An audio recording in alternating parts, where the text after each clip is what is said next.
The very Lockheed 12 that leads this formation flew in mid-June 1939 to Malta, and from there on reconnaissance sorties covering key points in the Italian Empire as far away as Italian Somaliland and Libya, including naval bases and aerodromes.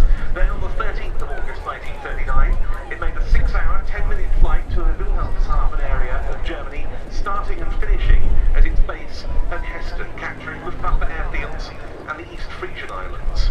Then on the 27th and 29th of August, again flying to and from Heston, it captured naval objectives in the North German coastal areas.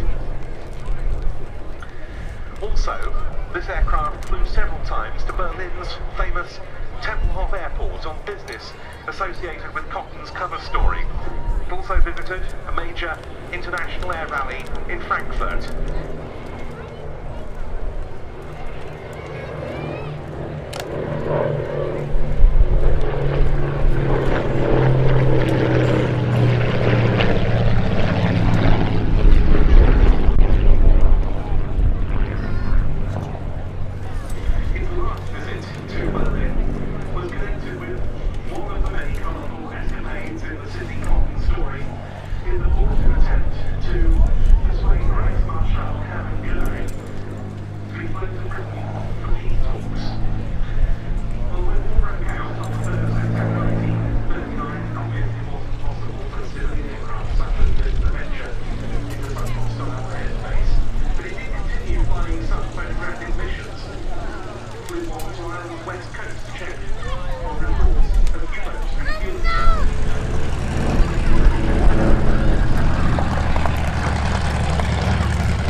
Interestingly, another airworthy historic aeroplane, a de Havilland Hornet Moth owned by Mark Miller, was itself damaged in that same raid on that hangar.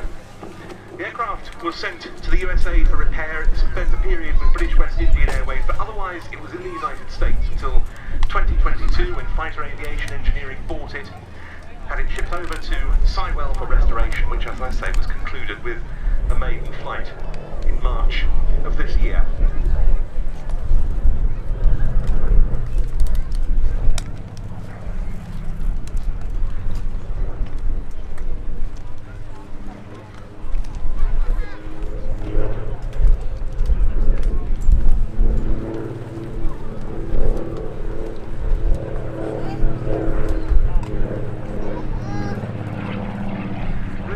Numerous Lockheed 12s that were associated with Sidney Cotton, who also owned several post-war.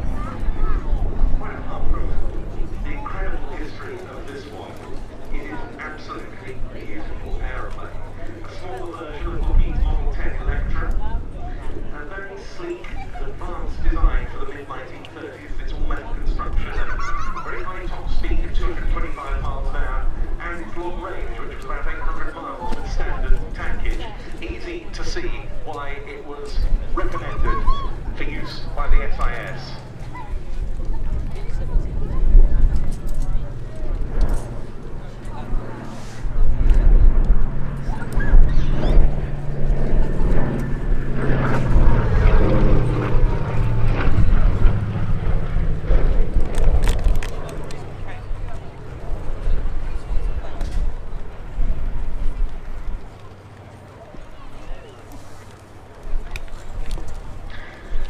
While just 130 of these Model 12A Electra Juniors were built, a surprisingly high proportion survive in airworthy condition, and there are now 5 of them in Europe alone. The latest addition to those is now based in Switzerland and passed through Duxford a few weeks ago. One of the other ones, an aircraft we've seen here in the past, owned by the Chabert family in France, is another of the ex-Cotton Electras, in that case one of his post-war examples.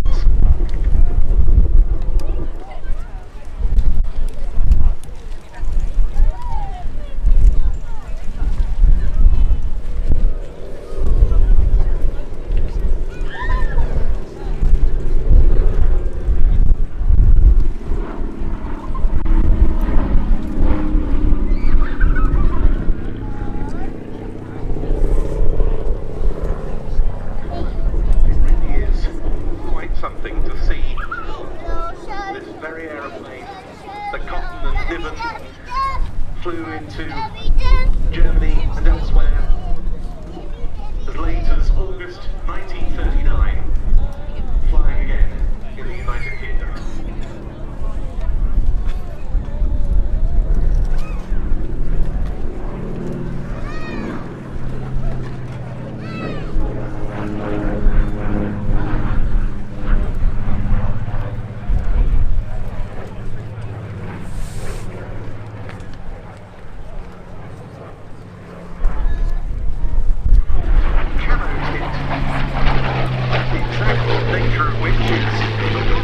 Some discussion. It's that which has as accurately as possible been replicated on the restored Lockheed 12A. But we continue this story with the photographic reconnaissance Spitfire.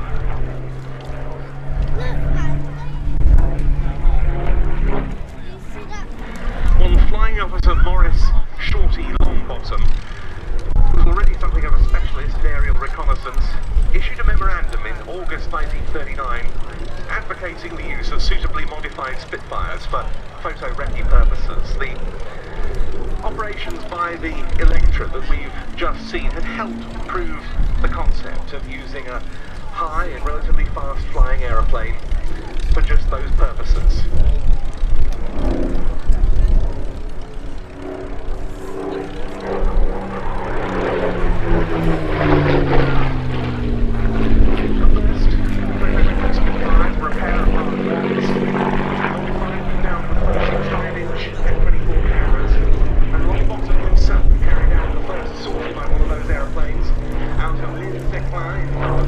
November 1939. Those Mark I photographic Spitfires were extremely active over France in the months that followed, and by the time Cotton departed the photographic development unit, having clashed with his superiors in June 1940, the concept had been proved as successive marks of PR Spitfire improved on the concept. The photographic reconnaissance unit, subsequently number 1 PRU, was formed to oversee operations.